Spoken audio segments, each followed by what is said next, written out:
आशाओं का रेशमी धागा बुनते हुए डॉक्टर जोगेश देवरी, पद्मश्री 2026, एक सेरिकल्चरिस्ट जिसने घरेलू रेशमी कीड़ों के पालन को एक समृद्ध उद्योग में बदला। शुरू में उन्होंने अपनी माता को रेशम काटकर कठिनाइयों से जीवन यापन करते हुए देखा। तब उन्हें लगा कि प्राकृतिक अनिश्चितता किसानों को गरीब और असुरक्षित बनाती है। बचपन से ही मैंने अपनी माँ को एरी रेशम के कीड़े पालते देखा है। तभी से मेरी रुचि जागी और मुझे हमेशा लगा कि यदि मुझे कभी मौका मिला तो मैं इस क्षेत्र में कुछ सार्थक करने की कोशिश करूंगा।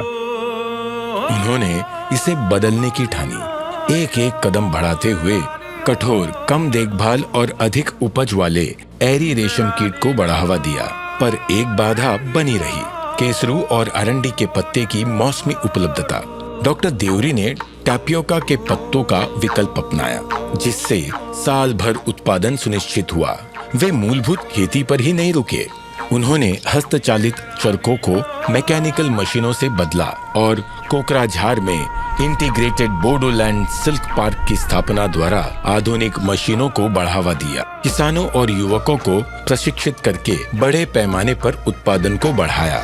इन उत्पादों की मांग बढ़ रही है और हम इन्हें आसाम के बाहर भी बेच पा रहे हैं। इससे हमारा मुनाफा काफी बढ़ा है। साथ ही उन्होंने ककून बैंक से लेकर फाइनल प्रिंटेड फैब्रिक तक सारी प्रक्रिया को एकीकृत किया।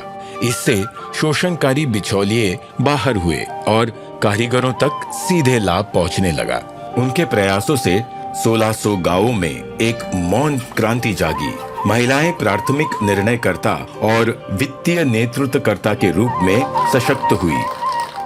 हमारे समाज में ज्यादातर गरीब लोग ये काम करते हैं, लेकिन हमें इसमें शिक्षित वर्ग को भी लाना होगा। भारत सरकार ने भी एक पहल की है। हमने 2047 तक चीन को पछाड़कर रेशम के अग्रणी उत्पादक बनने का लक्ष्य रखा है।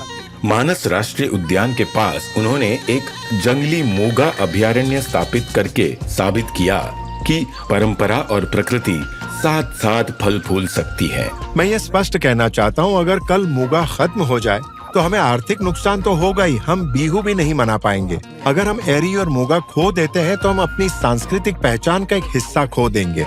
डॉक्टर जोगेश देवरी एक दृढ़ संकल्पित सेरिकल्चरिस्ट और समाज सुधारक, जिन्होंने रेशम को अगली पीढ़ी के लिए एक आकर्षक मार्ग बनाया ताकि असमीय रेशम वैश्विक धरोहर बना रहे। एरी हमारा भविष्य है, मूंगा हमारी उम्मीद है और शहतूत हमारी संभावना है। डॉक्टर जोगेश देवरी, पद्मश्री 2026, कोटि कोटि नमन।